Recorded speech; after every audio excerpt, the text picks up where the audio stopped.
Warning, we can have democracy in this country, or we can have a great deal of wealth concentrated in a few hands in this country, but we can't have both. That was U.S. Supreme Court Justice Louis Brandeis.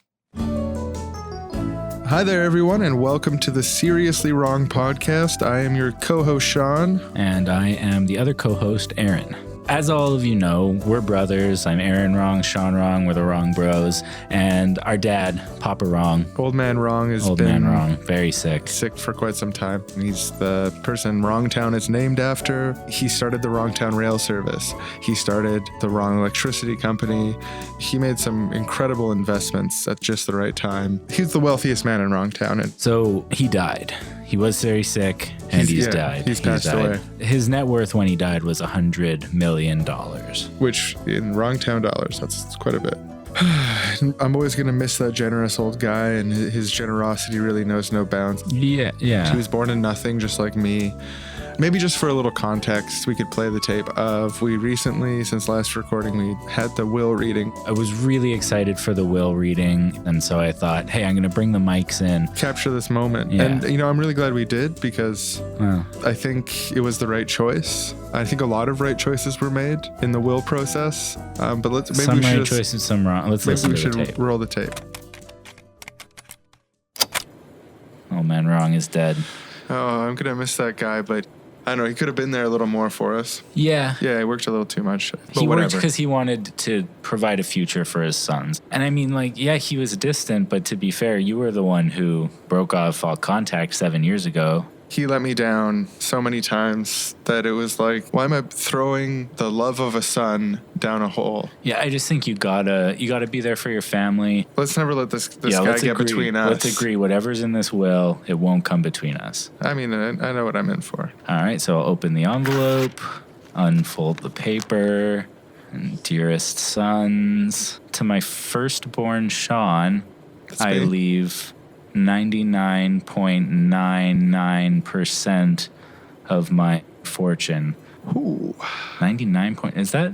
Are we sure there's no typo? And to my younger son, Aaron, I leave 0.01% of my fortune. Just gonna my calculator here. Well, how much is that? That means you'll be getting 99,990,000, and I'll be getting 10,000. Huh. Lawyer, is this legally binding? Yeah, is there any way we could contest this, make it more fair? It's 100% legally binding. Maybe Dad wasn't of sound mind at the end. Oh, he had medical tests done? Huh. I don't know what to say, but... I don't know what to say either. My dad... I was kind of relying on getting a decent inheritance. $10,000. I'm going to barely cover all my debts. Well, I mean, covering all your debts, not nothing. Yeah, that's true. It is not nothing. Yeah. So that's good. Good for you. Maybe let's go into business together. I don't know. I don't know. Money between family members. Flag that with maybe for later, and we'll touch base later on after it's all kind of sunk in. So yeah, that was the recording of what happened in the will room. It's just weird to hear what a difference the kind of worldliness I've been able to take on in the last 8 days. The responsibility that I've stepped up to, the sort of burden I've taken on, and really just be fully a servant of humanity. There's a few changes in the studio as well. Sean's built himself a private booth. I can see him through some glass, but he's not looking at me. Mm-hmm. I can see him on the screen here. I've got a couple cameras set up so I can actually see him from a few angles. And it's definitely helping me record, especially the air conditioning. But it's not only air conditioned, but heated seats. And that's one of the ways that I'm making sure that I'm at the top of my game. And that's for the listeners. I was wondering, could that wait staff bring me do you have any leftovers? I saw them bringing a lot of food in there. You couldn't have eaten all that. I am saving some of it for later, Aaron. But yeah, I guess you could have, here, I'll slide out. I hope you don't mind. I started eating this macaroni, but then I decided it wasn't good enough. So you could have it. Okay. I like macaroni. Oh, it is a little burnt. You could eat around that. That's what I would recommend.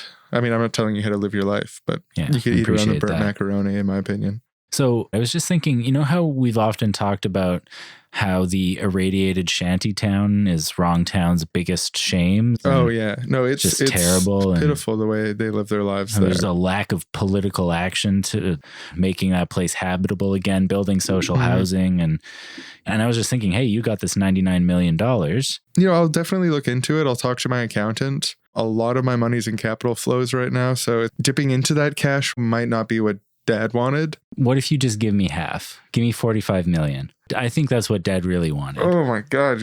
Can you imagine? This is wild. I'll go talk to my accountant. I'm just kidding. My accountant would never, ever allow that to happen. I've got too many hot investments right now. Yeah, well, I guess we just won't let it get between us then. Michael Jackson said, if you want to make a change in the world, look at the man in the mirror. I think Michael Jackson was right. Okay. Jeez. Welcome to the show. Welcome to the show, everyone. I'm wrong, you're wrong, she's wrong, he's wrong. I'm wrong, you're wrong, she's wrong, he's wrong. We're wrong, we're wrong, seriously wrong, seriously wrong. Which do you like better, equality or inequality? Well, in order to be perfectly consistent, as someone who is going to pick equality, I need to like both of them equal, because liking equality means that you need to like absolute equality between all things at all times. So in this case, I have an equal feeling between equality and inequality, and that's consistent with my values. If I had just picked equality, I think I'd be a bit of a hypocrite. Right. That makes a lot of sense. I applaud you. Thank you. What would you choose between the two? I think I would choose inequality. Oh, that's super morally consistent also. It is.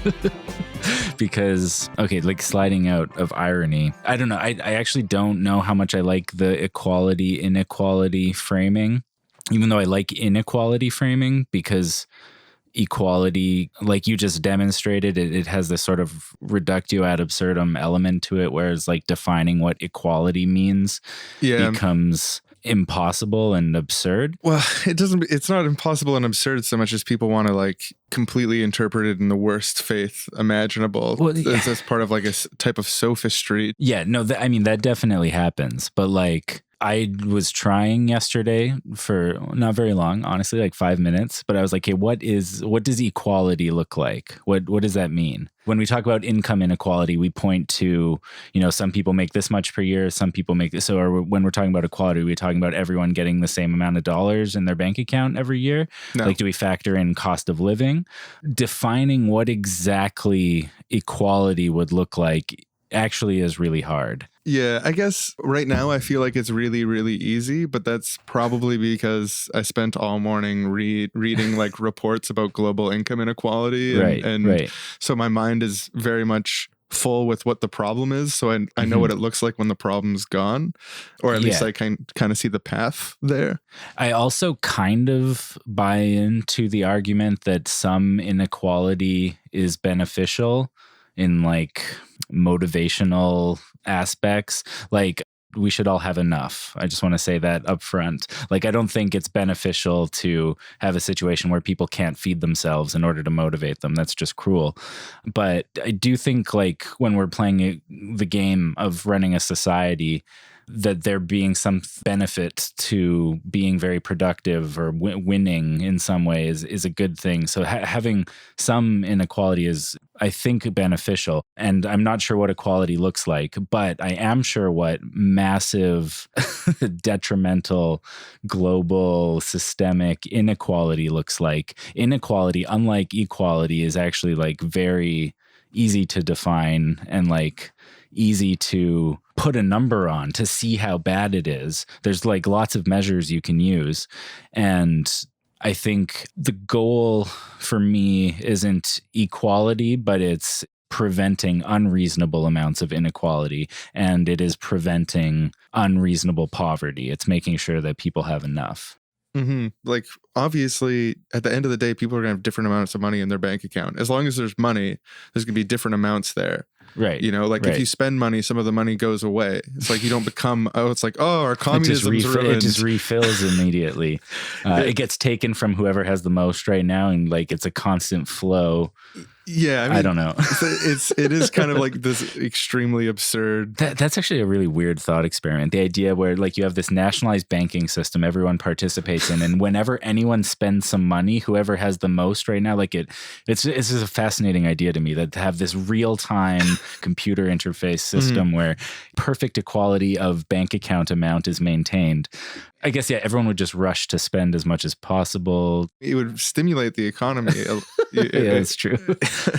But people wouldn't have any reason to show up to work if income distribution was based on spending rather than earning. There's a reason that no one calls for what you just described. I know. I'm getting again into reductio ad absurdum. So this is like why people argue against equality, because you can make all these ridiculous examples. And that's why I'm saying reframing it. And I'm not saying this is a reframing that's unique to me. Lots of people don't talk about equality, but talk about lessening destructive, massive inequality.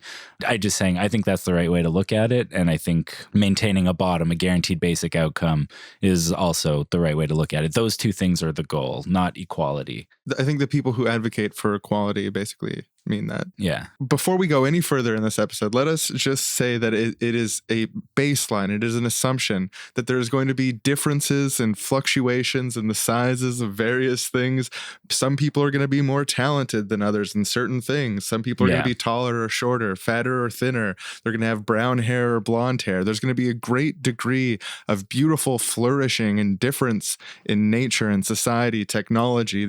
Everything that humans do is going to have a lot of difference within it. But at the end of the day, no one starves in the street. There's roofs enough for anyone, and no one gets a gold-plated jet. Yeah, everyone can have enough. And I might be willing to bend on the gold-plated jet. But I don't know, why does it have to be gold plated? I think I'm with you. Okay, so if you get that gold plated jet with the fucking marble statues inside, and it's run entirely by artificial intelligence, it flies you around for you, it has a personality and stuff, the most advanced technology imaginable. As long as everyone else isn't being impoverished to the point of losing dignity or talk about that guaranteed basic outcome. If you're going to do that, I think you really have to be leveraging a lifetime of savings of being an exceptionally productive person. It's not completely out of the question that you would get your gold-plated marble artificial intelligence super luxury jet. But if that's what you want, you really have to do something to earn it. Yeah, you really have to benefit society a lot. Yeah, because you think about those resources and the time and the amount of fuel that uses. It's just not going to be, it shouldn't be economically feasible for anyone to do that. And right now it is economically feasible for 2,000 people to do that while there are 2.36 billion people in poverty. Today's episode of Seriously Wrong is brought to you by Richie Reel's 1% Deals. Whoa! Here at Richie Reels, we have everything for the needs of the 1% at a discount. We got security fences. We got armed guards. We got barking dogs. We got locks. We got keys. We got safes.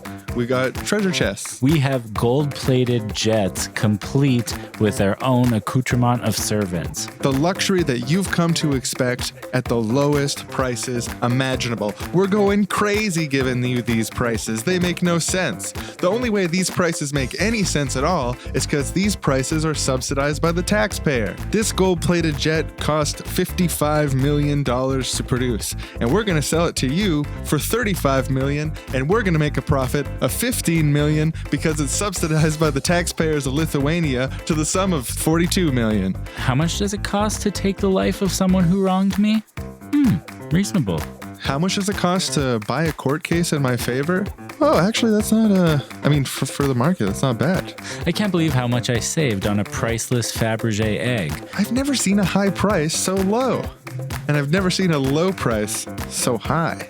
Working at Richie Rich, I just feel so good about myself because I know I'm helping people save more money. It's like you help a poor person save half off on something they're buying. What do they save? $200? You help a rich person save half off. You help them save $15 million. It's so rewarding. Here, let me pop this old VHS tape of our founder, Richie Reels, into this squeaky projector for a second, because I want to show you how committed he was to truth, justice, and finding great deals. I'm Richie Reels, and know that you're a deal seeker, but not just any deal seeker. These deals are the highest low prices you've ever seen, and that's the Richie Reels difference. You can save millions of dollars, spending millions of dollars, but you have to act now. Richie Reels, 1% deals. Off the number 3 overpass, just past the irradiated shantytown. There's an idea floating out there that I've run into a few times that I want to address, which is that inequality isn't the problem, but rather just poverty is the problem. And it comes from that sort of ambiguity of language we were talking about before. Mm-hmm. I've heard people like Ben Shapiro make this argument. I've also heard people that I agree with on other things make this argument. Yeah, it's a very attractive argument. And like, I think it's attractive because it's partially true in that like it wouldn't be better to have a society where everyone makes $20,000 a year versus a society where the floor is making $30,000 a year, but there's also billionaires. Like in one, just absolute poverty for everyone. And the other one, you know, some people have almost poverty, but some people have way, way too much. If you're saying the problem is only inequality and everything would be great if we were all the same, well, yeah. I get the logic behind it. Because of this argument existing, I want to really put a point on the reasons why inequality itself is bad. Like, it's not just the effect of poverty. There's significant evidence to suggest that inequality is bad for everyone in society. It's not just bad for the people who are on the poverty end of the seesaw. In countries where there's more inequality, and also even in U.S. states where there's more inequality, you can measure tons of detrimental effects. And these are detrimental effects that extend beyond the impoverished specifically, and in many cases extend to everyone in society. So in places with more inequality, there's more premature mortality, more people self-report poor health, increased obesity, increased mental illness, especially depression and schizophrenia, more infant mortality. And what I'm talking about here comes from the Equality Trust, which you can look up online. They collect evidence on the effects of inequality on the world. Yeah, they look at places, how much inequality they have, measure all these social ills, and then say, are the social ills more in the unequal places or less in the unequal places? And in most things, the inequality causes serious trouble. There's a few things I remember on their site that they mentioned that aren't affected by inequality, or it seems like may not be affected by inequality, but I haven't recorded those. In a more unequal society, there's more violent crime, more robbery, and more property crime. It's just, of course. Yeah, because if you deprive people of things, I mean, they're going to be pushed if to... you have 0 radios and someone has 100 radios, you're just going to feel justified in taking some of their radios. Like, it's just so obvious. Yeah, we call that the radio parable at the show. But also in more unequal societies, there's less social cohesion and trust, which, I mean, connects to the criminality as well. There's less social mobility, worse education outcomes, worse literacy, lower voter turnout, less cultural activity, less trust, less confidence in politics and less interest in politics, and also lower overall happiness. Also, inequality is economically bad. It's not a choice between having super high-powered great markets that are unequal and having weak or somehow compromised markets that results in equal outcomes. And bread lines. And like, it actually stimulates economic activity to have a more equal society. There's reason to think that inequality leads to inflation. According to an IMF working paper, inequality contributed to the 2008 financial crisis. It also decreases productivity because evidence shows that decreasing a low-paid person's wage affects productivity more than increasing a high-paid person's wage. So if you accept that as an economic principle, that paying more to the people at the top results in less additional productivity than paying more to people at the bottom, which I think it just makes sense to me, then inequality causes a waste in potential productivity as we're not paying lowest paid workers enough to get the best performance out of them. Yeah, this all makes so much sense to me. And like, I've heard these stats before, but it's been years since I, just looked at Equality Trust and the stuff they talk about. But it fits in so well with, because I was thinking about why inequality is bad.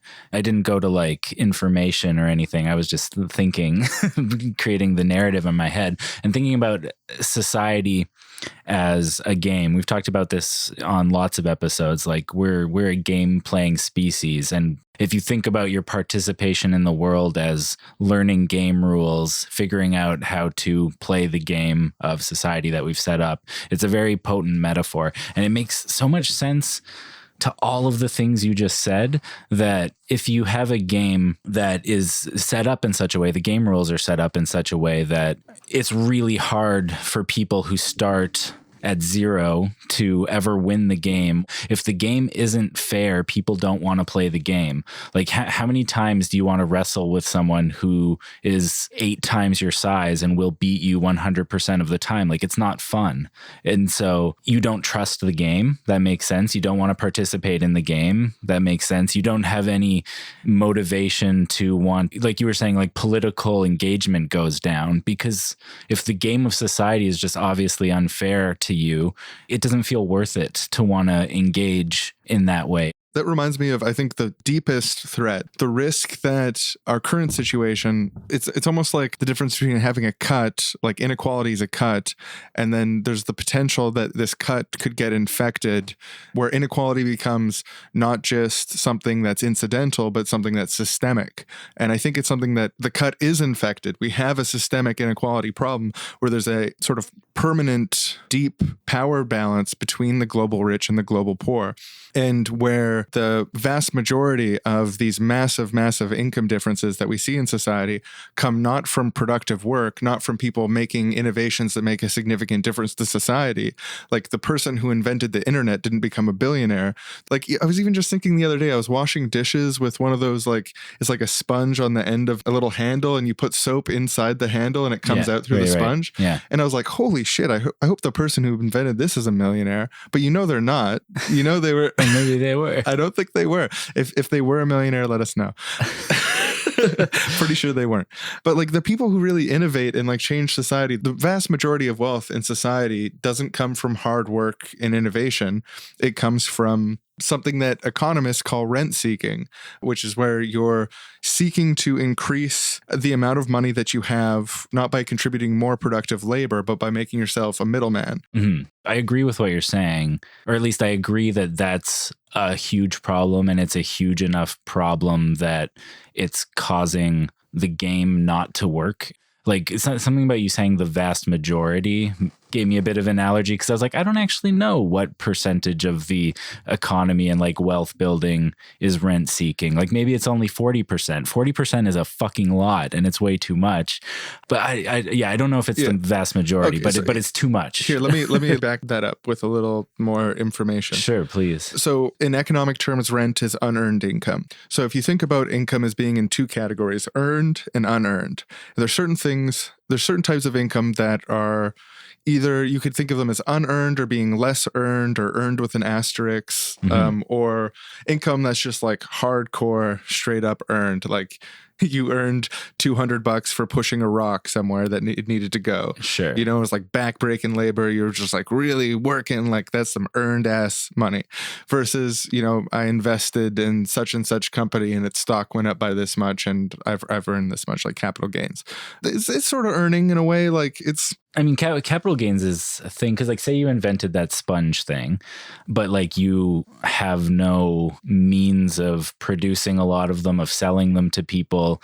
Like having the idea and inventing the thing is great, but also it takes real competence and work and productivity to not just have the idea, but to turn the idea into a real thing and to get it to people. Yeah. And that takes money. And so having investment is a thing. And also just having like business people involved, people who are good at doing that. Yeah. And I guess it depends how much you want when you're designing your perfect society for it to be a job to already have money. And to then decide where that money goes. Like, I think if you want that to be a job in your society, then you I'm just do talking it about better how or worse. things are not perfect or whatever. So unearned income, a better example, or I think a really good example of that is like land value, which you look at like places in Vancouver, they've went up 6-figure cost to a 8-figure cost over the course of 15 or 20 years, not because they've been redeveloped, not because the people who own the land have thrown a special party there that everyone loves, but because of the special party. because there's just like a larger systemic thing happening with property values inflating. Right. Oxfam estimates that when we're talking about the global 1% and the wealthiest people on earth, about 1/3 of that income comes from inheritance, which is another form of unearned income. I mean, we tax inheritance, don't we? Yeah, I mean, it depends where you are. There are inheritance taxes places. There's also there's places without inheritance taxes, I'm pretty sure. But maybe just because my parents have some things, but I'm like, oh, you can't get rid of inheritance. But like definitely inheritance taxes make a lot of sense. I mean, I'm not an extremist, but I think we can acknowledge that receiving a house because your parents owned it is different than receiving a house because you worked a long time and then bought it. Yeah. So Oxfam, a lot of their 2018 report on income inequality, which is called Reward Work, Not Wealth. Their sort of theme throughout it is that global inequality has been caused not by certain people working hard and certain people not working hard, but because of entrenched systems of inequality and just like the basic insight that if you have money, it's easy to make more money. So like the ideal investor in the best case scenario who's like, oh, this cleaning sponge really works. I want to make sure this gets off the ground, but I also want a piece of that action. Mm-hmm. That person has to have money to begin with. So if I'm poor as shit and I'm like, oh, this thing really works. Oh, I hope to buy one day. Right. Like, no, totally. So there's a difference there. So I think like the real big threat with inequality, more so than any of these individual sort of like health outcomes and stuff that we could talk about, is regulatory capture, where the public regulatory agency that handles a field, for example, like regulatory capture would be if the person who was in charge of regulating the coal industry was from the coal industry and was more invested in the coal industry succeeding than weighing all of the things that a government should weigh in something that's complicated. Right. Yeah. And so my argument would be that we've actually seen a pretty comprehensive regulatory capture in a number of places that are very, very important to the global economy, like global finance, the resource industry, oil, telecommunications. You got this huge trend of like privatization of state-run things. Even if the state-run things are successful, what you have is an antagonistic government comes in, they make political, intentionally wrong choices, which damage the state-run institution. They use that as an excuse to privatize it. They sell it under cost to their friends. The cost of everything goes up and they have a monopoly. The real threat, I think, is that, and we've got our foot in this doorway, like we're standing in the doorframe right now. It's like we've got a real risk of this happening, which is a comprehensive combination between the rent-seeking behavior, like looking for more unearned income, mixed with using that unearned income to curry more influence with the government, to the point where the game board gets so tilted that a very small group of people at the top who live in a gold-plated luxury fucking massage lawless universe, a very marginal tiny little like middle class that's entire role is to protect the wealthy physically, and then a vast majority of people who are extremely poor. That's the worst case scenario, I think, for income inequality that would come from the long run of the things that we're already seeing as trends, as far as the increase in rent seeking and the increase in regulatory capture, where you could have a complete political order. And some argue that we already have this, but I think it's more of a long-term fear, which is having a legal order that exists exclusively to protect the rights of the rich against the claims of the poor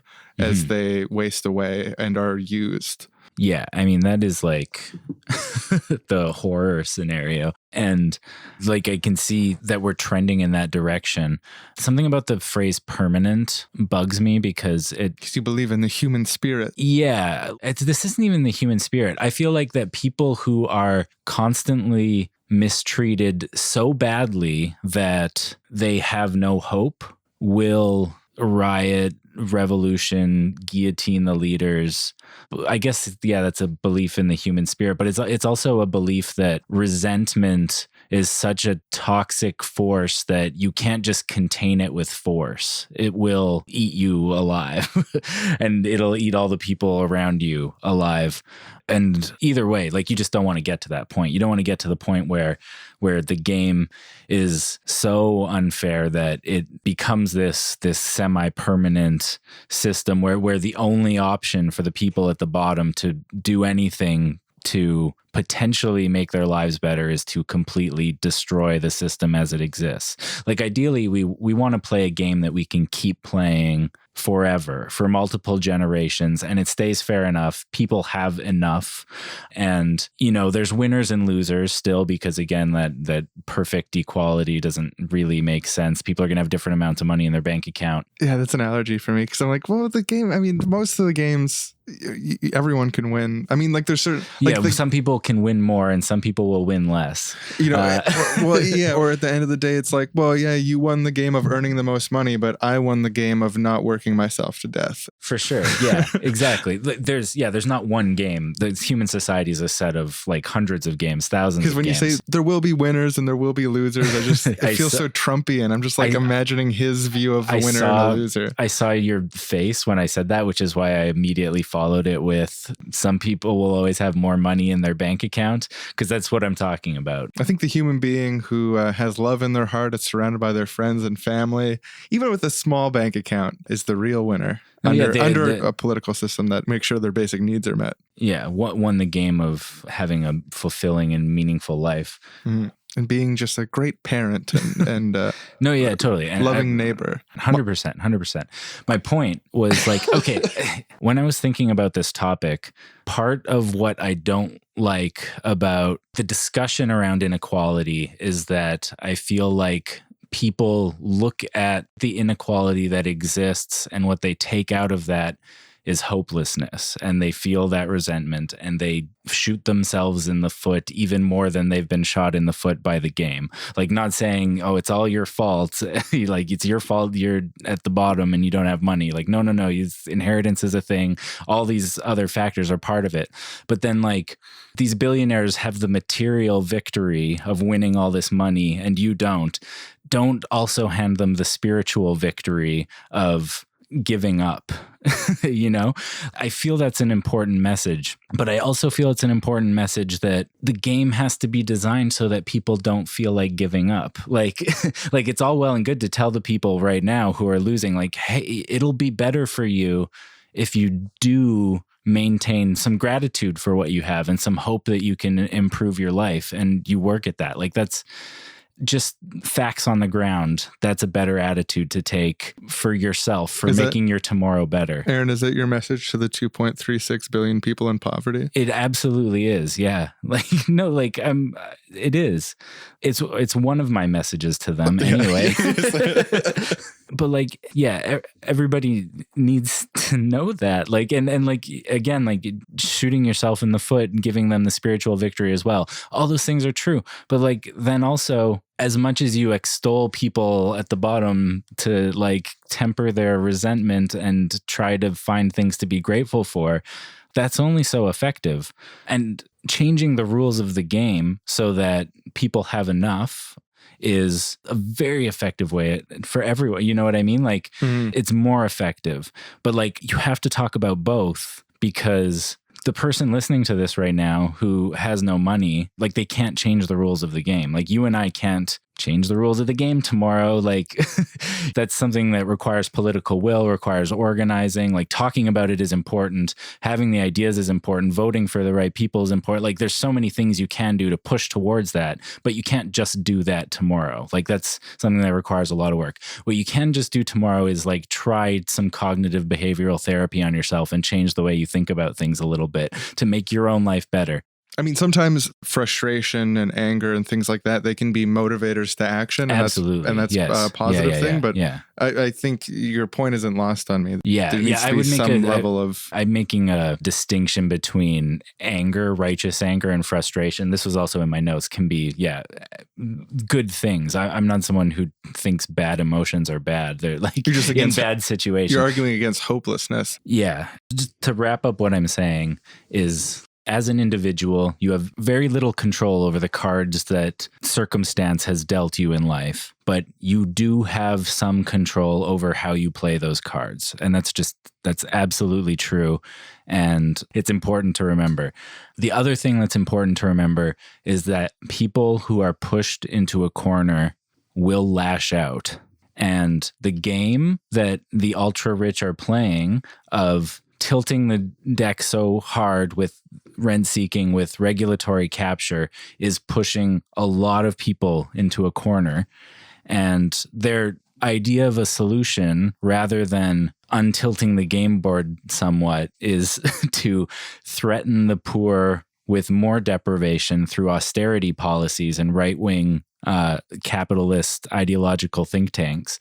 And I'm just saying that's a very bad move on their part. It's stupid for them because it makes the game unplayable and unwinnable. And if it's a really bad game, nobody's going to win it, even if it looks like you're really winning for a while. Like, again, the permanent thing, I don't see that happening. I see catastrophe happening instead, like like societal collapse, cataclysm. I don't think this is actually going to happen, because I think people are going to right the ship as they get angrier and angrier. But that's my nightmare scenario, more so than like a permanent dystopia. I agree with you that we'll win. Like, we can pull it off. We'll stand up to it. People went backed into a corner. But also at the same time, my imagination's great enough that I can imagine it reaching a point of no return. I think if we start working now and we work decisively and we talk about the world that needs to come to exist, and we use the best evidence and move through various modes of political organizing, like, the problems we currently face are not insurmountable. But I think the threat is that if we don't act, someday it could be insurmountable. And I want to use that to be an incentive and a reason the thing that you run away from. Yeah, so I want to make sure that we take some action so that doesn't become true. Yeah. And my tendency is to think that we will. But at the same time, I want to use that as the threat to motivate myself and others also to stand up against it. Yeah. Maybe I've just seen too many dystopian, sci-fi, futuristic things where it seems like it's hopeless, but then, things happen and orders are overturned and history doesn't just end in a stasis like that. But it's a beautiful story. Dystopias, like utopias, aren't static, but they are useful images to run away from or towards. Yeah, absolutely. Oh, it looks like the ship's coming in, the new arrival to Treasure Island. Hey, over here. Over here. Hi. Oh, hi. Sean Wrong. Nice to meet you. Thanks for bringing me over to Treasure Island, Treasure Castle. Just Treasure Paradise, I guess. What do you usually call it? We tend to think of it as a lawless, gold-plated massage universe. Cool. My dad, Rich Reel, Rich Reel's 1% deals. That's just where I bought my new gold-plated boat. Nice. Great. That's more money in my pocket. I got a great deal on it, too. Yeah, I bet you did. That's why my dad was the richest man in British Columbia, and that's why I'm now the richest man in British Columbia. And what town are you from again? Wrong Town. It's named It's named after my dad, Old Man Wrong. He started the Wrong Town Railroad, Wrong Town Free Press. He also made a rival newspaper for about 15 years, which is the Wrong Town Star. He probably shopped at one of my dad's stores. My dad loved finding big, small prices. Well, congratulations on earning your inheritance. Thank you. You belong here now with us. I'm so glad I belong here. Yeah, I do. Do you want any of the servants to bring you anything, do anything for you, degrade themselves? I would love to get a couple Caesars in here. That's Caesar the drink, to be clear, but also a Caesar salad. Mm-hmm. Do you do milk shows on the island? Yeah, of course. I need a milk show. I've got some knots in my back. I need that worked out right away. But I want to be in VR when I'm getting my back massage worked out. Mandy, really enjoying that new wealth, hey? New money. You offered. The same. You got me. I mean, it's funny. You got to be real with me. What's it like to be in 100 bill territory? Like, we're talking pretty wealthy. It is 1,000 times more money than you have. So that's just one way to think about it. And I have 1,000 times as much as you. Oh, that's like me and my brother. Your brother? He's actually got zero now because he used it to pay off his debt instead of investing it, which I thought was kind of a weird choice. But yeah, you could have bought Bitcoin. Yeah, if he'd just bought Bitcoin when my dad first died, he'd be rolling in it now. He made the mistake. Ooh, yeesh. Yeah, some brothers. Looks like he didn't earn it. There's a reason that my dad left 99.9% of all his wealth to me instead of my brother. It's because my brother doesn't know how to use money at all. And I think the proof's in the pudding is that that's funny. That's just like me and my brother. My dad left me 99.99%. What happened to your brother in the end? He became an airline pilot, drank himself to death. Oh, that's too bad. Sad story. I'd say if my brother became a pilot, that'd be a step up. Yeesh. Well, I don't want to get involved in your family squabbles. I actually do have to run to an appointment over on Diamond Beach, which you got to be at least 10 digits to get on Diamond Beach. So Is that an entire beach that all the sand is made up of, like the type of diamond that costs a lot of money you'd buy in a diamond store? yeah, it's really nice laying there under the sun and just getting up, and there's all these diamonds stuck to your body like sand, and you brush them off like it's nothing, because it is nothing to you. To you, it would actually be a lot still, but to me, it's nothing. And I deserve that. So Yeah, I like to keep in touch with my roots. I like to keep in touch with that's cute. salt of the earth background I'm from. Good for you. Good for you, So, knowing your I try to... station. I don't need the Diamond Beach so much. I'm okay with the gold-plated furniture and marble staircases and some people are. Some people are just fine with that. Some people need platinum and diamond. It was nice meeting you. Yeah, nice to meet you too. You're in the club now, or like one of the clubs. I'm in more deeper clubs, but you're in a club. All I know is the system works. Yeah, love the system. Love the system. It's working.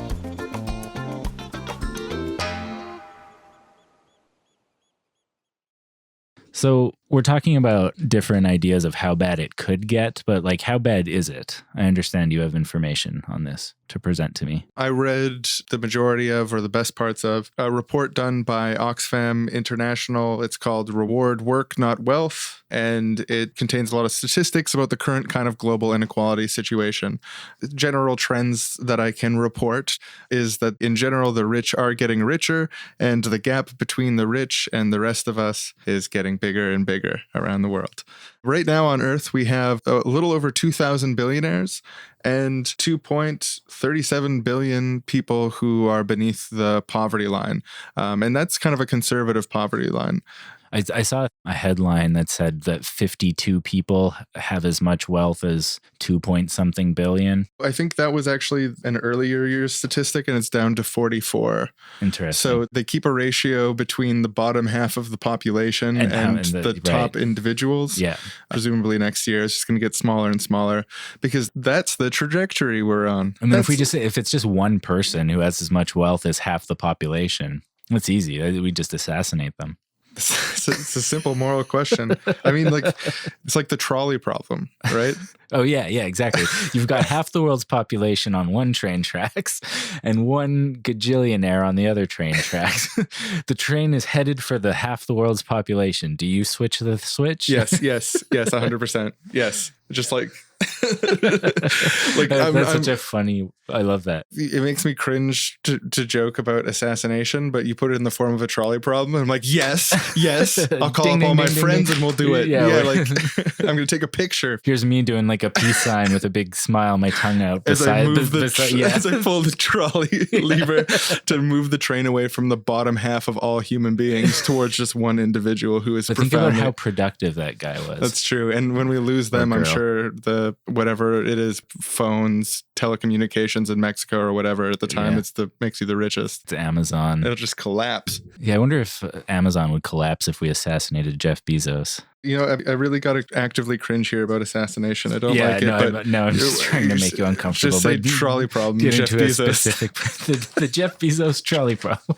That's easy to answer. Yeah. When you talk about assassination, I'm like, oh, stop. So here's some random snapshots. In Nigeria, the richest man earns enough interest on his wealth in 1 year to lift 2 million other Nigerians out of extreme poverty. Sorry, you said in 1 year he earns enough to lift 2 million out of extreme poverty? Yeah, just on the interest of his existing wealth. Yeah. Wow. That's what I thought. That's an unfair game. I wouldn't want to play that game if it was how Monopoly was structured. And actually, Oxfam did extensive surveying about opinions on inequality, and you might be surprised to know that 92% of people in Nigeria say that inequality in their country is too big. I might be surprised. I actually wasn't surprised. Guess which 92% that was? The top 92. The bottom 8% just can't see their chains at all. They're just like, well, I mean, they're just it's pretty good. More money, more problems. We're down here. We have the best situation. Having nothing is great. Bottom 8%, baby, for life. The 3 richest Americans own as much as the bottom half of the American population, which is 160 million people. But when you get like that 42 number or this one, when you get it down to like double or single digits, and like how they have the same amount as billions or millions, hundreds of millions. It's such a potent stat. Yeah, and I think that's why people I was thinking about like, why does the inequality framing come up? And it's because it's the best shorthand we have to describe the dissonance between, because you're painting two pictures. You paint the picture of the rich opulence, and then you paint the picture of the poor starving degradation. Yeah. And just putting them next to each other is what makes it really jarring and horrible and an incitement to political action. I mean, either one by itself is arguably bad, but together it's like, oh, Jesus Christ. Yeah, it's like that scene in the third Zeitgeist movie where he shows like this rich guy eating all the shrimp and drinking all the food, and there's like poor people sitting beside them on the like it's a powerful image. I agree with you. Shout out to Zeitgeist 3. But just like one. a real thing that actually happens is like on the same street you have homeless people and then people enjoying like extremely expensive dinner. Like in Vancouver here, it's like there's the downtown east side, those few blocks filled with homeless people and drug addicts and like the most economically depressed people in the city. And then you go one block over to Cordova Street or even like a few blocks down on Hastings. $26 pasta. Yeah, exactly. There's nice ass fucking restaurants, like these beautiful buildings, and like it's crazy. And it's right beside each other. It's so weird. And there's like burly guys. This is actually a Vancouver phenomenon there in Gastown. Is there's burly guys with big mustaches and brooms, and they chase away all the poor people. Like, yeah, get out of here, yeah. Get out of here. I'm laughing because it's horrifying. It's just like that's burly guys in brooms. That's not true. That's not right, I know. This is wanted burly men with mustaches to sweep homeless away. I mean, well, here's some more stats. In Brazil, if you work 19 years at minimum wage, that's equal to 1 month of wages at the 0.1% wage. So if you're in the top 1,000th level of wealth to the general population, you earn as much money in 1 month as someone who earning minimum wage earn 19 years full time. Right. I feel like that one, the numbers are too big to have that potency because you're like 19 years. My brain can't wrap my head around that. It's a long ass time. Yeah, it's easy. The 1 month versus 19 years thing is it's an effective stat. I think I'm just already becoming numb to these because I'm like, yes, it's bad everywhere. What other country is it bad in, Sean? Well, here's another little fun one along those lines, although you're probably deeply numb to the suffering of millions already. They tell an anecdote that I thought was interesting in this report. It's about a worker. She's making shoes all day, just shoes after shoes after shoes for like a big company. The owner of the company is one of like the richest people in the world because these are expensive shoes she makes. Right. But the cost of buying the shoes that she makes hundreds of every day, if she wanted to buy a single pair of shoes, it would cost her more than a month of her own wages. This is a real thing. Example. Yeah. Like I used to work for Lush Cosmetics when I was younger on the factory floor. And, we'd just be making thousands of bath bombs with our hands by hand, getting paid pretty bad wages. You've got like targets you're trying to hit of the amount you're making. And then they go off and they sell them for $8, $9, $10 each. And you like yourself just made 500 of them. And you got paid $60. Yeah, exactly. Yeah, right. I remember having some serious class anger when I was working there. Sure, yeah. There's over 150 million children between the ages of 5 and 17 working. 150 million child laborers. 150 million child laborers. Does that include like 14-year-olds who got a job at Pizza Hut in America? Or is this like I don't think so. No, I think this child labor. Yeah, I think this is real shit child labor we're talking about. Okay. Fuck. Another example they give in this report that I found interesting was they're talking about the garment industry in Vietnam specifically. They basically argued that if you reduced shareholder profit by 1/3 in the garment industry, you could afford to pay all of the workers a living wage. The degree of profit that investors get is being prioritized over the living conditions of the people actually doing the work, which is kind of like it's an egregious example of like the earned versus unearned income dichotomy and how this stuff plays out in reality, where you have like hundreds of thousands of people who are like on poverty wages actually producing the thing at the end. And the only reason that they're on poverty wages instead of fair wages is because the system takes a chunk of their money and gives it to someone who had money at the beginning of the process. Yeah. It gets my pitchfork twitching. I'm trying to think this unearned thing again. And it's like, it's really about proportionality. Because like, okay, yes, you risked $3 million to bet on this sponge handle invention, and it became successful, and you got a return on investment in that. I don't think that's bad, but I think what's bad is like if the people making those things don't have enough money to live, the result has to be fair. And I don't have a formula to present right now, but it's like, you know it when you see it. And all these things you're talking about are not fair. Mm-hmm. Well, and it's like in the investment side, I think there's a lot to unpack when you're talking about the investment side. What mechanisms is it possible to exist to make sure that organizations have the resources to get off the ground? Is the best returning investment that way to shareholders? Tying this into inheritance, actually, because we're talking about capital. Basically, we're talking about capital and how to utilize capital to take innovations and bring them into reality in the world. So like if we're talking about inheritance and how much you can pass on to your kid and how much is a reasonable inheritance tax, I like the idea of saying that there's a pool of capital that's, publicly controlled that comes from inheritances. Like when you're leaving your inheritance to society, to your kids, like, yes, your kids get more of it than everyone else, but part of it also goes into the public pool.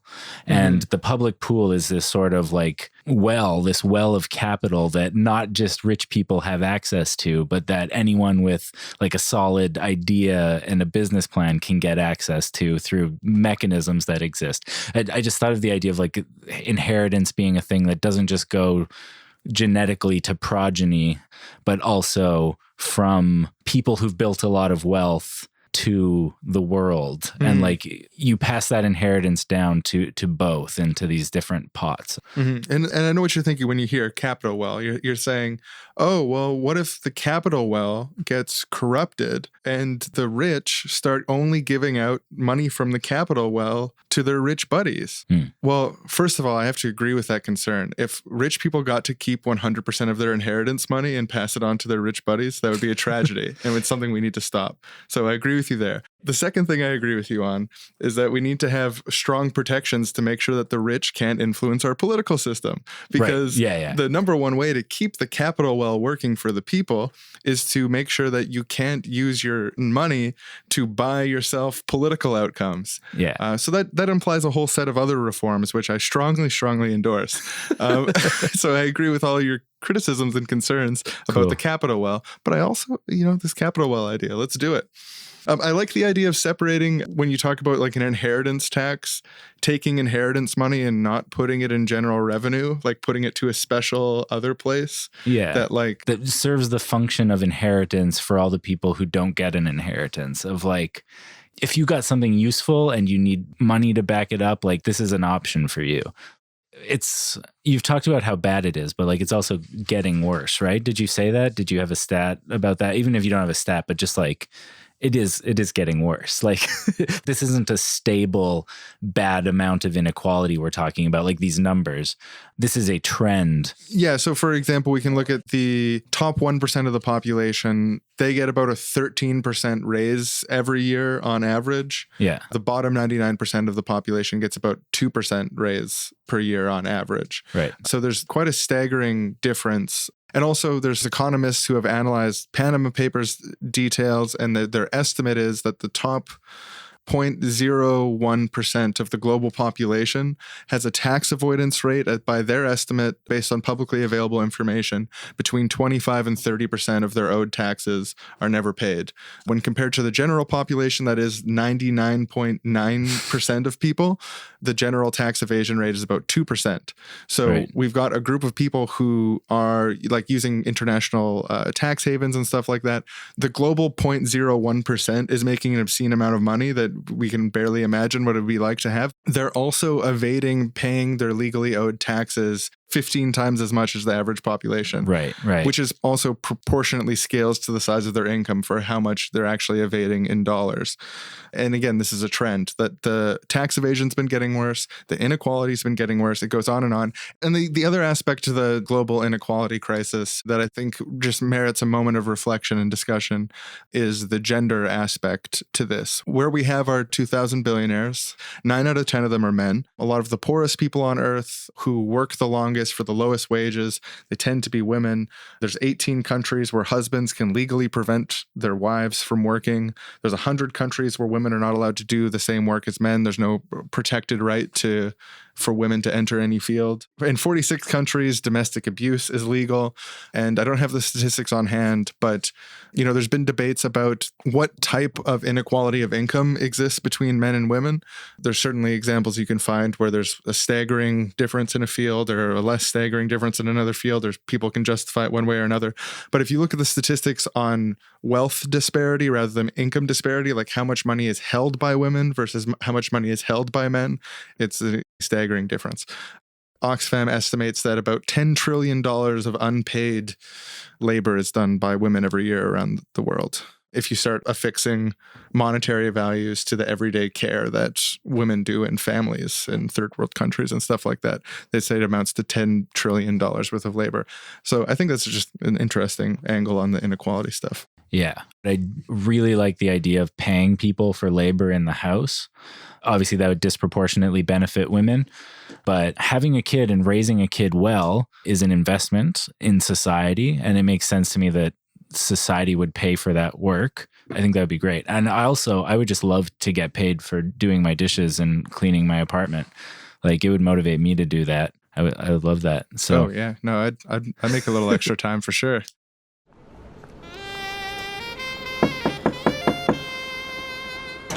Hey, come in, welcome.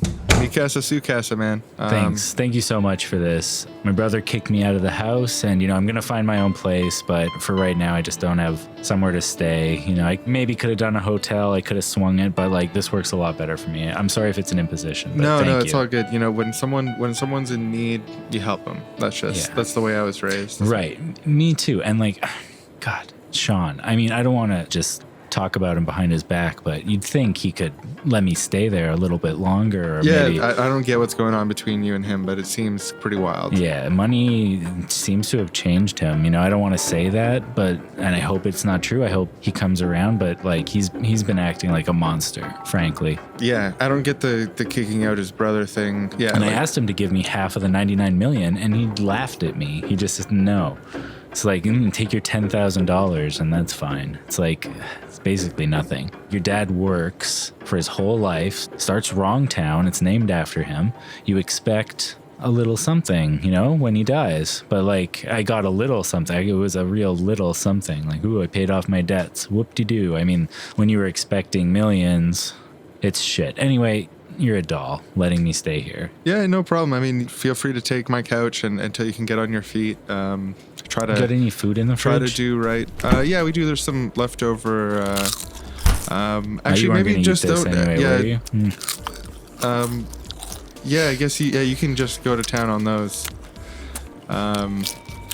Thanks. It's no problem if you want to kick back here for a while until you get on your feet. If you could skip just some of the. I guess I'll get a marker. It's some of the stuff in the fridge. Just please don't eat for whatever is off limits. Just let me know. I don't want to be any kind of imposition on you. Just kick off my shoes here in the living room. Just have a seat on the couch.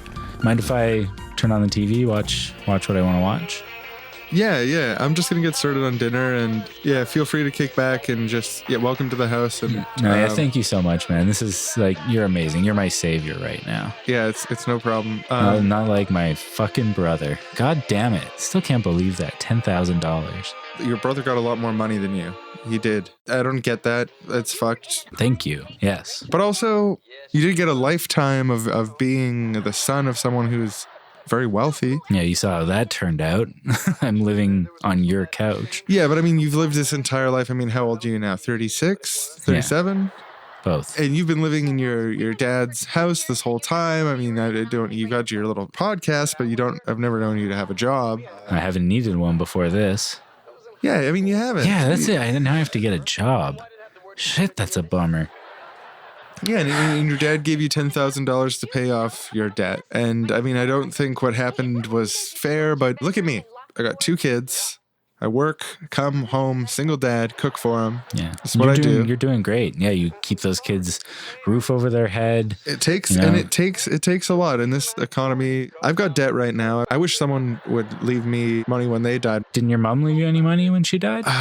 Aaron, I don't know how to tell you this, but no. I mean, that doesn't always happen. I mean, $10,000 is not guaranteed. Yeah, no, right. It was really an expense. I had to pay for her funeral out of pocket. Oh, yeah, no, my dad's was all taken care of. I didn't have to think about it. All taken care of. Yeah. Taken care of. The Aaron Wrong story. I wish someone would leave me $10,000. It'd pay off 1/3 of my mom's funeral debt. Oh, that seems like an expensive funeral. Well, do you know how much a funeral costs? Or do you have other people take care of that until now? Because she's my mom. I love her. I'm going to give her a nice funeral. Well, then maybe we live in different moral universes. Maybe we just live in different moral universes. She was already dead. How much did you spend on your dad's funeral? Again, I don't know. $0. It was all taken care of. Yeah, $0. Well, it came out of the inheritance, most of which went to my brother. Well, tiny violin for you. You have to get a job. Know who else needs to get a job? Everyone else. It's not true. Sean doesn't. Yeah, that's true. That is a supreme injustice. Not for the reasons. It wouldn't be so bad if I had the same amount as him, but... That's not true. That's where we differ on this one. Oh, you were going to get started on dinner, right? Yes. Yes, I was. All right, good, because I'm just going to watch this. Billy Tratt would just stay in this region. Actually, Billy Tratt is gay now, so that one's not really our fault. Monica, how come you never told me this? I thought it might be true. And I was afraid that you were going to cry and then show it to me.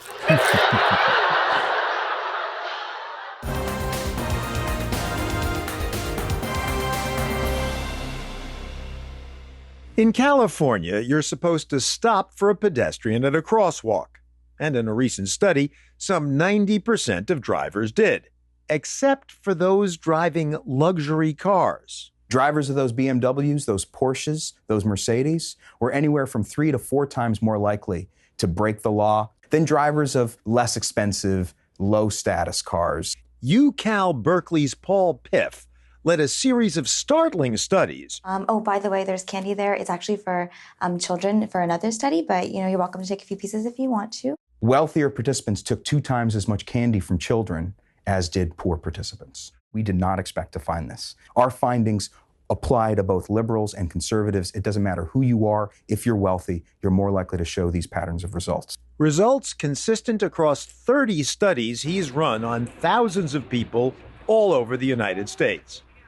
So what is it about wealth that might make people behave differently? What are we doing here? We're playing a game of Monopoly that's rigged. This game is typical of another kind of experiment Piff likes to run.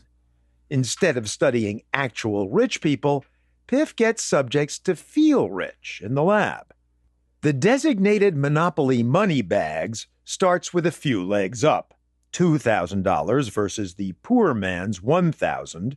I only get to roll 1 die, and as it says here, when I pass go, I collect a lower salary. Piff has run this experiment with hundreds of people on the Berkeley campus.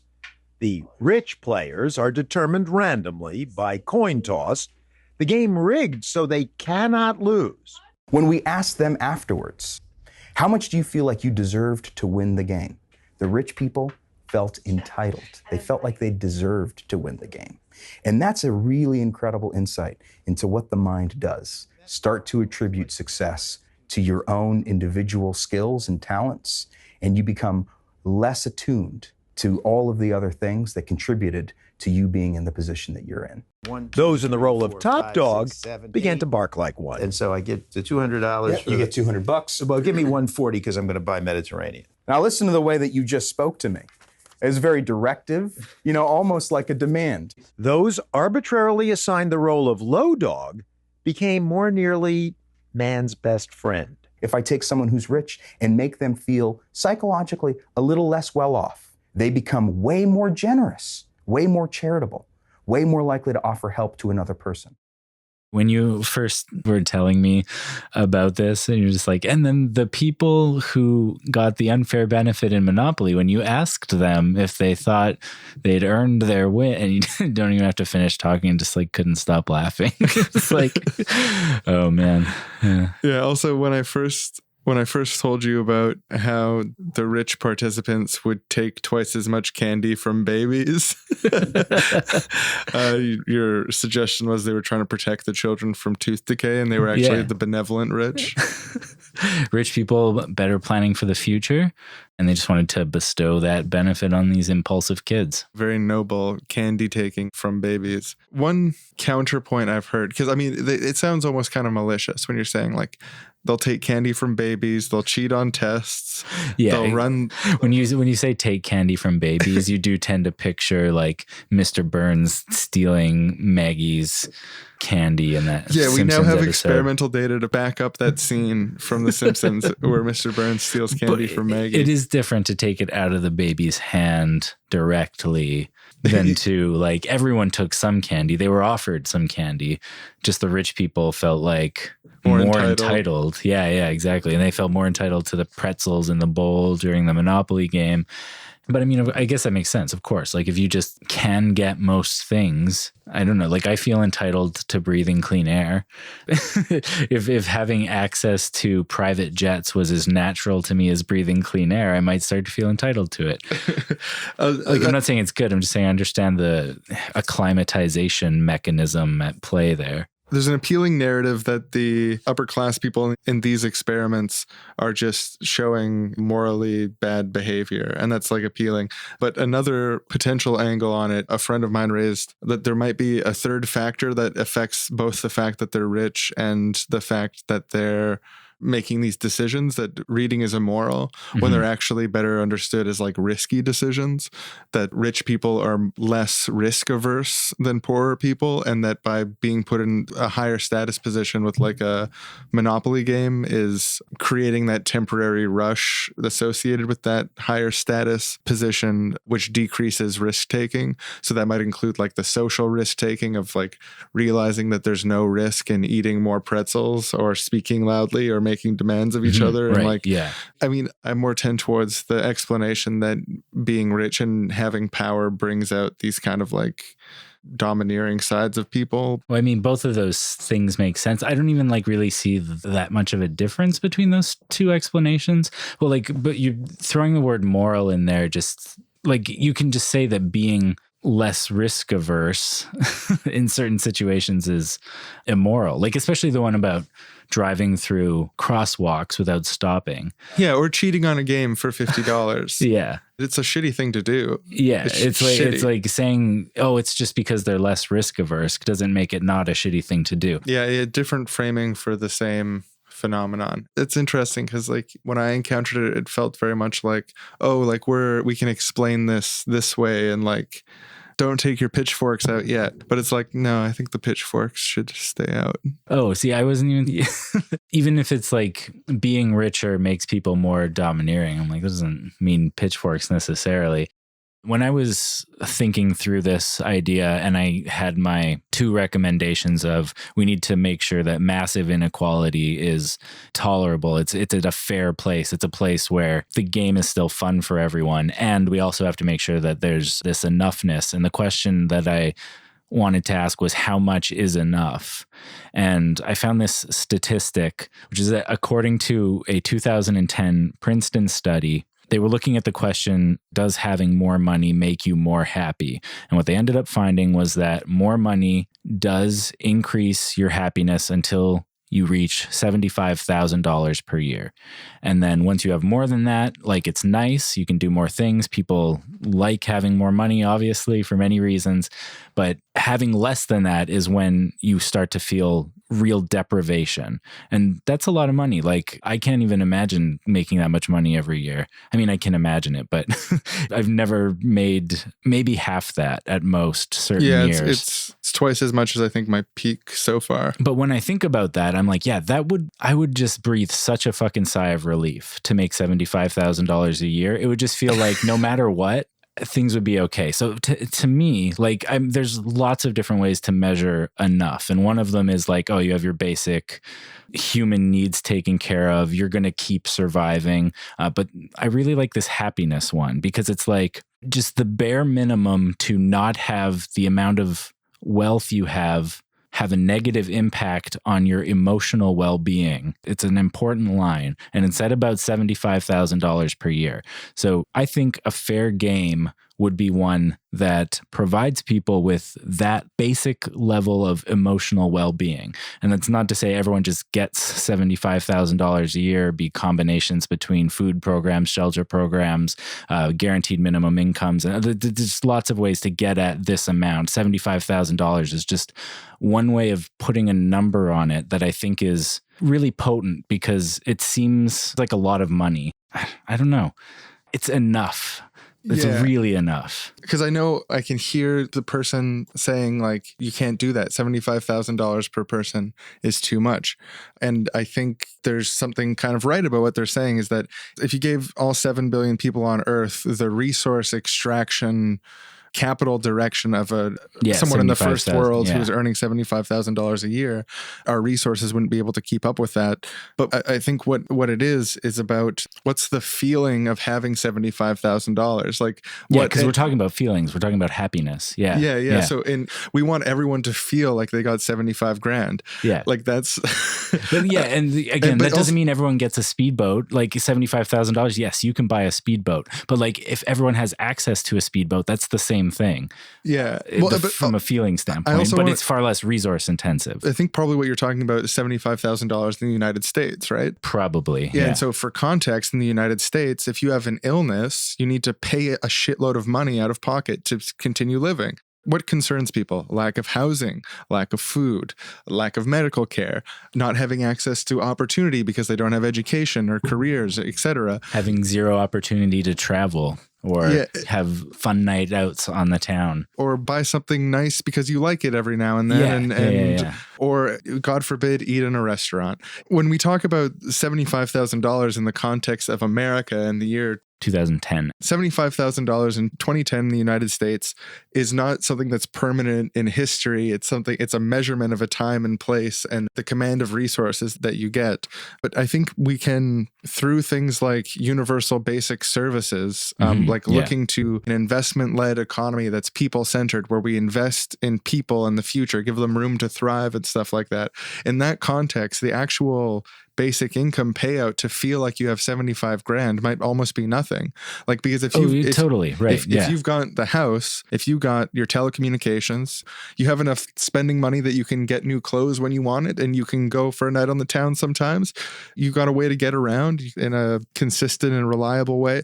We can meet all these needs. We can meet all these needs while giving someone almost $0 as if you structure society around meeting these needs. Yeah, that's why I tried to say, like, I'm not talking about just giving everyone $75,000, but so I wanted to get into what it means to $75,000 worth, because we definitely have the capacity to give everyone $75,000 worth. Right. Yes, totally.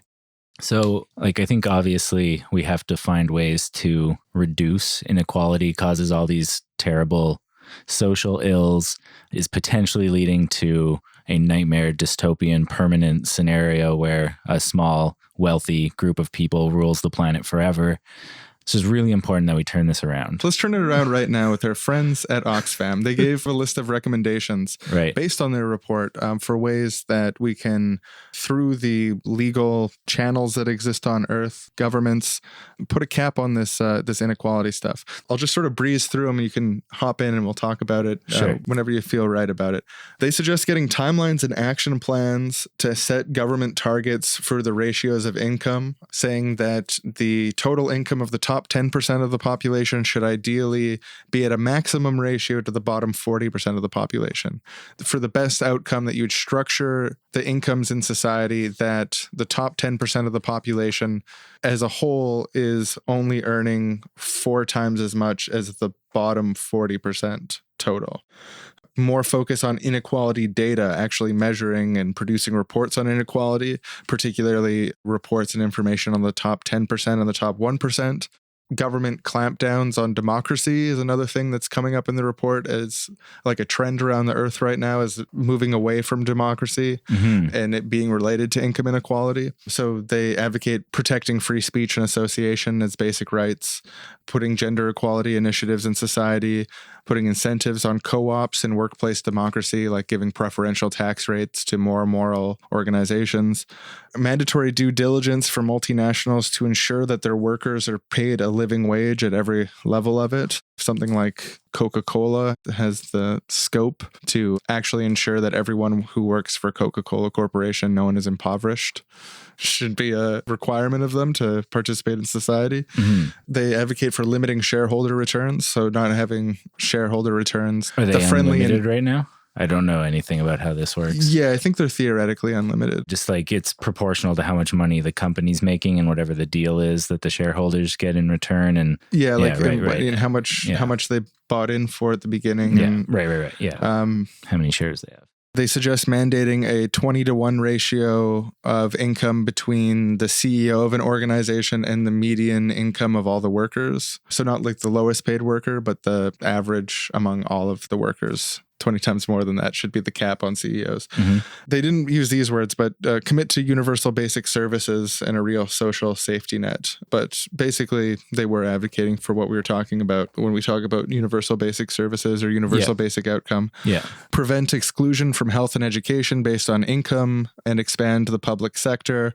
Increase taxes on sources that target the rich by circumstance. So tax on wealth targets the rich, a tax on property taxes the rich, and a tax on capital gains taxes the rich. Like these are three areas where if you increase taxes there, you're increasing taxes on the rich, not based on the income brackets of the people you're taxing, but those are the places that the rich tend to have their money.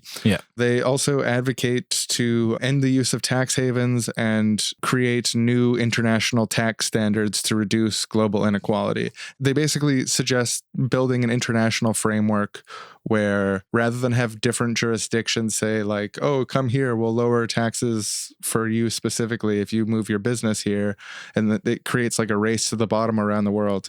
They're suggesting that there should be consistent international standards, because basically like artificial tax incentives to move something from one area to another is actually a distortion on an ideal usage of land and an ideal usage of shipping. Like, for example, if Hawaii creates a tax loophole for a certain product, but all of the things that the product is made of come from Brazil, and everywhere it ends up being sold is over in Europe somewhere or something like that, you can just create all this redundancy around the world because you've created this artificial reason to move headquarters to this certain place that has nothing to do with either the production or distribution. Right. Yeah. And also just like, fuck that shit. Like, fuck lowering taxes to like suck corporations' dicks. Like, it's just bad policy. Like, well, I mean, it makes sense for the government to want to do that because if they move there, and even if you're taxing them less than they'd be taxed elsewhere, they're there now and you're taxing them something and you get money. Yeah. And I mean, it makes sense for the corporations also to like court that type of stuff. It's like it's in both of their interests. So it's like, this is why you have to have regulations on things, because like the mutual interests of everyone involved don't always match the interests of society at large in the real world. Hey, oh, that's crazy. Weird. It almost amounts to a conspiracy against the public when those interests align so much. Yeah. I don't know if you have more suggestions. Most of them, that's about it. Yeah, most of them I'm like, sound fine to me. One thought that crossed my mind is like, details. That's for the details people to work out. I'm an idea man. I think about the big picture and like, I don't know. I feel like to have anything useful to say on any of them, I'd have to like do a bit of research, read what people say against that, see like, oh, maybe it should be a bit different number, whatever. I don't know. But the thrust behind them, I'm sure the people working at this organization are competent individuals who thought about a lot of things and making these recommendations. So sounds pretty good. It sounds like they're trying to make the game more fair and funner for everyone to play. Yeah, and I mean, I like these suggestions, and I think I read this over, and I'm like, yes, send it to the committee for review. I don't have any last-minute additions. I'm like, exactly, if this passes utopian muster, send it on to the implementation team. It passes the Aaron Moritz sniff test, but yeah, it's like, put it in front of some other eyes, too. They had some other suggestions specifically around corporate responsibility that I thought was interesting. They suggest legislating that there's no dividends or CEO bonuses unless everyone in the supply chain chain is paid a living wage. I do really like that one. Yeah. Bonuses aren't allowed unless everyone has enough. No dessert unless you made sure that everyone had dinner. It's just a good rule in general. Don't get seconds until everyone has had firsts. Right. Yeah, exactly. You're at a dinner party. Did everyone get some steak? Oh, no, I haven't grabbed some yet. Oh, okay. There's only one piece left and you should have it. 10,000 poor people in the supply chain didn't get any steak. Oh, shit. Split this up for them. They also suggest worker representation on boards, corporate boards, having representatives for workers, but not just for workers, but for like different sections of workers when you're dealing with, especially like in a multinational organization, it'd be ideal to have representatives of the people who actually work and relate to it, not just have someone who's like a workers advocate who works in the same office in New York. Right. People in the Philippines are making your shoes. Like you want to have some people who actually represent the workers in the Philippines. Right. Also, they recommend like changing supply chains. And again, this could either be done by corporations or it could be done through incentives by states to encourage supply chains that focus on worker profit sharing, having like a social mission, contributing to the community beyond profit, and or like being co-ops. They also specifically underline sharing profits with the lowest wage earners in the chain.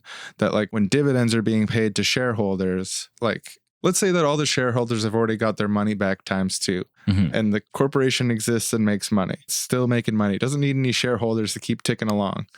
Why would money go to the people who already got a double return on their investment because they already had money, instead of put that same amount of money in the hands of the lowest paid workers in the chain, knowing that the lowest paid workers in the chain, the money is much more significant to them. Like if I give you an extra $50, it's nothing, but there's people in supply chains that you interact with that $50 would like change their life. It's a really bizarre situation we've inherited. I'd love $50 though. If you do want to give me $50, I wouldn't say no. Oh yeah, no, absolutely. No, please. $50, a fabulous 50. Yeah, so I thought those were interesting suggestions from our friends over at Oxfam. What do you think, Aaron? Anything else you'd add to that? What do we need to do to fix the global inequality problem? Those seem fine. I think they forgot one thing, which is to aggressively nationalize anything that's a natural monopoly or satisfies a basic need. Oxfam forgot that one, but I'll forgive them this time. Oxfam, next time I hope you mention aggressively nationalizing everything that's a natural monopoly on behalf of the people of the country. I don't have any thoughts on that either, so I don't know. Not yet. I have to like think about it. So that's another episode of the old Seriously Wrongerino podcast. Inequality, the episode, or numbers and inequality. This is straight. We're numbering this one 123 because we accidentally released 124 and skipped 123 and noticed 123 was 123, and we're like, let's do something about numbers, and it ended up being inequality. So here it is, everyone. Episode 123. Episode 123. Here it is. The podcast. Thanks for listening. Please do subscribe to us on Patreon or PayPal for those bonus contents. Throw little numbers our way because we greatly appreciate it. It allows us to keep doing the show. One of our favorite numbers at the show is 6, and that just happens to be the same amount of United States dollars that you can donate to us on Patreon to get bonus content, monthly Google Hangouts, access to a secret Facebook group, and probably other things. More things we're working on. And also, basic fundraising competency would encourage me to not mention that there's some people in the world who actually live on just $6 a day. Not us, though. It takes a lot more. Yeah, well, we couldn't. If I was making $6 a day, I would die. I would have to. Cost of living in Vancouver is such that that's unfeasible. Yeah, absolutely. Yeah, thanks for listening. Thanks for listening. Ross, we're sorry. Please tell us what it is. Unagi is a state of total awareness. Okay? Only by achieving true... Hello? Hey, brother. It's Sean. Sean, hi. Hey, so I was thinking, man, how about you, I kind of want to talk to you. Do you want to come up to my $2.5 million bachelor condo in the heart of Wrongtown? Yeah, I mean, I'll always come when you ask. The bus right now, it'll probably take me an hour to get there. No, just text me the address. I'll send a car. Oh, that'd be great. I mean, usually you make me take the bus, but yeah, it's really nice. It's convenient. Yeah, it's no problem, bro. I've always got your back. So, yeah, just text me that address and I'll see you soon. Okay, thanks. Bye. Hey, Raymond, I know I said I would help clean up around here, but Sean wants to meet me down at his bachelor condo, so I'm heading out. There's a car out front oh, there it is, the car, the honk. I hope you enjoyed the lasagna. Are you going to be able to clean later when you come back? Like, can I leave the dishes? Are these going to be taken care of? Yeah, definitely, leave them. I'll do them when I get back. I promise, on my word as a wrong brother. Going down the stairs, up to the car. Oh, they're opening the door for me. Well, thank you. This is a nice car. It's a little fridge. Can I drink this? I can. Great.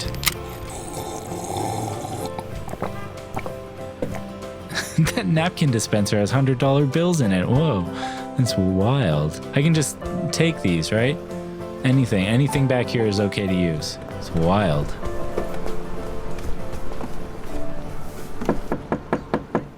Oh, brother, I'm glad you're here. Oh, I see you used the frozen yogurt machine in the car. What? How can you tell? Oh, it's on my mustache. Oh, I forgot to wipe it off. Yeah, don't worry about it. You can use one of those bills. Yeah, I did get them from the napkin dispenser. This is great. That's what they're for. That's what they're for. Don't spend them on anything else. I'm just feeling relaxed right now. Anyway, what did you want to see me about? Well, okay, listen. I just got back from Treasure Island, sort of one of the richest paradises in the world, hanging out, bumping elbows with some of the richest, the biggest and the best, brightest, richest. The richest. I've been hanging out with the richest. I heard the richest man in BC, Alistair Reel, was in Wrongtown last week. Yeah. I spent actually quite a bit of time with him because we're now peers. But I don't know, the more I spent time with those guys, I was trying to impress them and just started feeling, this isn't me. This isn't what I'm about. There's this, I want to say, heartlessness there.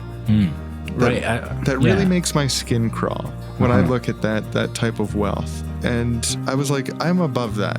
That's not me. That's not who I want to be, and that's not who my dad wants me to be with the money. And so I realized, I was thinking about what you said about the irradiated shantytown.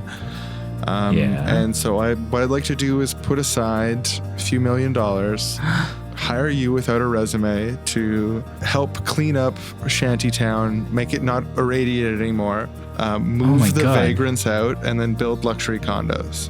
I'll make you a property manager of those condos. You'll be able to make your own first $1 million. So I want to try to bring you up to my level. Instead of just giving you a handout, I'm going to give you a hand up. Dad was right to trust you with the inheritance because you're doing the right thing. I think so. I think it was right to not split it even. We've always wanted to clean up that irradiated shanty town, and letting me do it without a resume is such an honor. Well, you're my brother. I would give you any high-powered position if I had the power to, even without an interview or resume. And we can make money the good old-fashioned way through property speculation. Are you with me? Definitely. I'm so excited to make my first $1 million. I'm seeing the goal in front of me, and I know it's possible, and you're helping make it possible. I just can't thank you enough, and I can't look up to you enough and see you as so benevolent and wonderful. And it's true about me.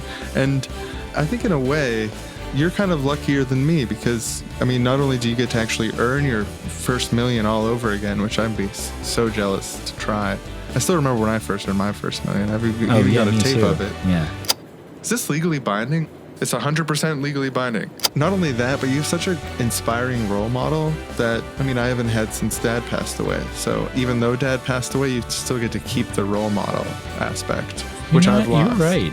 I am luckier than you. Yeah, I have the responsibility to lead, and you have the sort of the burden to leave, and you've got the privilege of following me to your first $1 million. You know what? Well, I'm ready to walk down that path. Do you want to start living in one of these luxury condos I've purchased? Could I? Yeah, I've got one in this building that you could use. I'd live rent-free while we pay you to clean up that shanty town. That would be great. And I hate to ask, but if I'm going to be going to the shanty town every day, I don't want to take the bus. Yeah, company vehicle, no problem. Thank you. Yeah, no problem. What are brothers for? You didn't have to ask. You just and you were staying somewhere, right? Do you need to go back there to finish anything? No. They'll probably be glad to be rid of me, to be honest. He's got kids. He's got to make dinner and do everything. Perfect. There's no reason for me to go back there at all. They can keep the clothes that are on the floor. No reason to go back. No reason. I can't think of one. Okay, cool. So we'll just move on and just never mention it again? Yep. Okay, Sounds cool. Great. Cool. Sweet. I'm wrong, you're wrong, she's wrong, he's wrong. I'm wrong, you're wrong, she's wrong, he's wrong, we're We're wrong. Seriously wrong. Seriously wrong. Next time on Seriously Wrong.